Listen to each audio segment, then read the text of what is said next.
Missing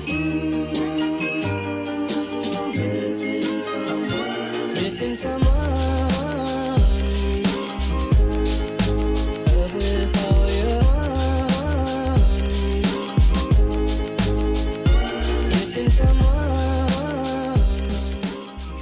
So today's video is going to be about gear and Overwatch. By gear, I mean like your gaming peripherals, right? And this video, I guess, is going to be more geared. Oh, Candy, you're so funny with the puns. But it's going to be more geared towards my PC crowd, really for two reasons. One, I don't play Overwatch on a console, nor do I own a console. And two, I feel like with PCs you have more options anyway, so I guess that would be something to make a video about. Could be wrong though, don't mean to upset my console viewers out there. And before anyone says anything, because I know someone down the comments section below is going to be like, LOL, Candy should have made this video last week before Black Friday. Yeah, I know guys, I'm sorry, this was supposed to come out last week. It was on my idea list of videos that I was supposed to do. I forgot. Okay, that's the honest answer, guys.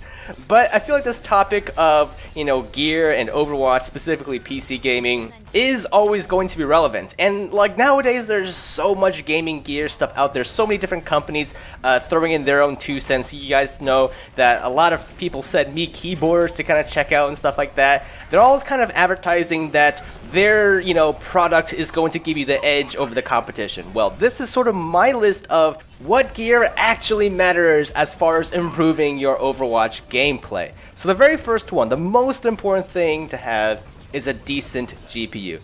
Doesn't have to be a friggin' 1080 Ti whenever that comes out, but I want to say Overwatch is a pretty well optimized game, and so most mid-tier GPUs can run this game very, very well at very nice settings. In fact, if you check out the system requirements, I mean it doesn't require that much. A GTX 660, I mean that's years old as far as GPUs go. I started playing this game on a 970 and was able to get well over 100 frames per second usually in most fights on a 1080p monitor. Now the whole reason why I'm bringing up the GPU is because frames matter in a shooter.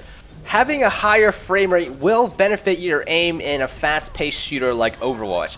Now, tying for #1 spot on this list is a decent monitor that can run frame rates of over 120, 144, basically high refresh rate monitors.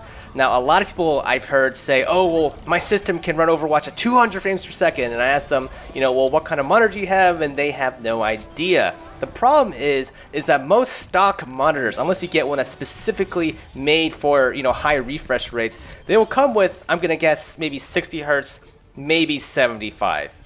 Maybe 75 hertz. The hertz rating is basically how many frame rates that monitor can output. So your computer can, sure, maybe run Overwatch at 200 frames per second, but if you're limited to a 60 hertz monitor, it's really, your eye is really only seeing 60. In fact, you may even see some screen tearing. So the takeaway message here, guys, is don't spend, hundreds and hundreds of dollars on a super high-end GPU for Overwatch, like a GTX 1080, and not even get a monitor that can support those high frame rates. It's literally a waste of money. Like, your monitor cannot show those nice frame rates that you paid for, for that nice GPU. So what I would do, and honestly this may be even cheaper than buying a really, really nice GPU and no monitor, would be to split it 50-50, right? Spend some of the money on a reasonable GPU. You may not be running Overwatch at max settings or anything, but get like, a 960, 970 or something like that, and then spend the other amount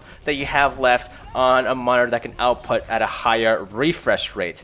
Now, just for some quick numbers, I believe that GTX 960 can run Overwatch at around 60 to 70 frames per second on a 1080p monitor at maximum settings. So if you're really super strapped for cash, if it was up to me, like, I would buy the GPU first and then upgrade to a nicer monitor later down the road, maybe turn down some settings to hit that juicy 100 plus FPS range.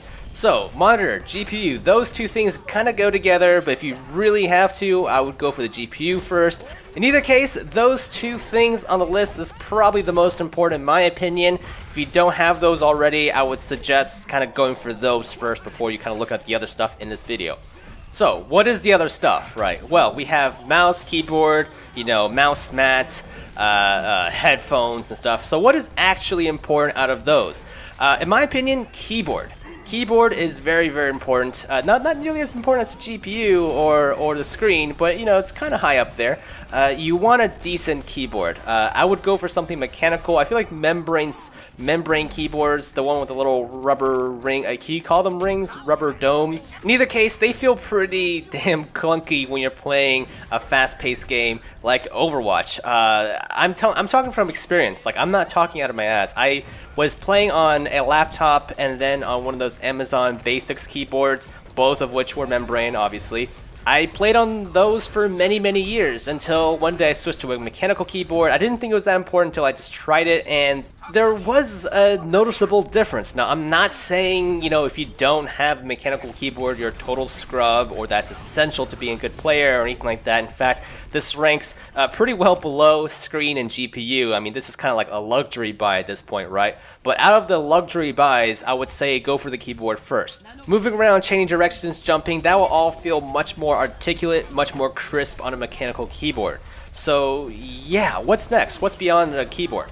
Mouse, this one's a little bit more debatable. In my opinion, and I've played on like really crappy mice before, I don't think the difference is that big. You're either going to have good aim or bad aim. Having a great mouse, like a really high-end, really expensive mouse, is not going to make you a better shot in Overwatch, unfortunately, right? It may help, maybe, I don't know, because when I switched, I didn't notice that big of a difference.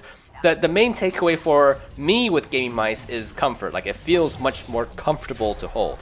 But if I was to advise you guys on what kind of mouse to get, I would go for something with an optical sensor. Those apparently are the most raw input. I heard a lot of weird things regarding laser sensors, how they have built-in mouse acceleration or something. That's just what I've heard, you know, read on the Googles, but I've always opted for the optical sensor mouse anyways. So that one is up for debate, but either case, you know, don't break the bank on a mouse. All you really need is GPU, monitor. Again, guys, that's going to be the theme of this video. Mousepad, I wouldn't worry about too much either. I mean, this really depends on desk space. You know, I talked to a lot of people regarding mousepads and getting a decent sized one, but what the limiting factor is usually desk space. If you can though, I would recommend getting something extra large for mouse pads.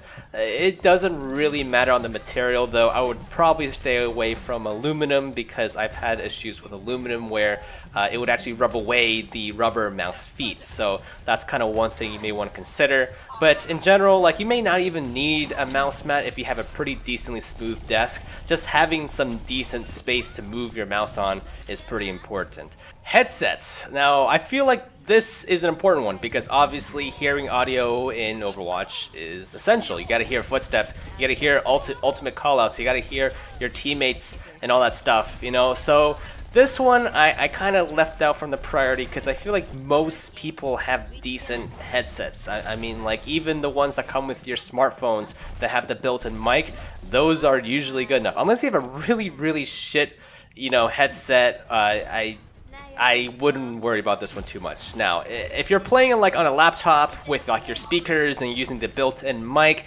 that might get annoying for your teammates because they might start hearing like a feedback loop where they hear themselves, and yeah, it'll get weird. So push to talk is your friend, guys. Please use push to talk. Anyways. Yeah, so that's just sort of my list of things that are important when it comes to gear in Overwatch. Obviously, you know, if you don't have these things, that doesn't mean you're a shit player or that you're completely screwed. It's just, you know, nice to have that would definitely improve your gameplay if you have the money to invest in them. Anyways, guys, let me know what you guys think of my list down in the comment section below. You know, is there anything you want to add to this list or perhaps rearrange the order? Are there certain items on this list that you feel like are more important than what I kind of said? Let me know down in the comment section below, guys. Hope everyone has a great weekend. Until next time, I'll see you in the next video. That's what I'm talking about, baby.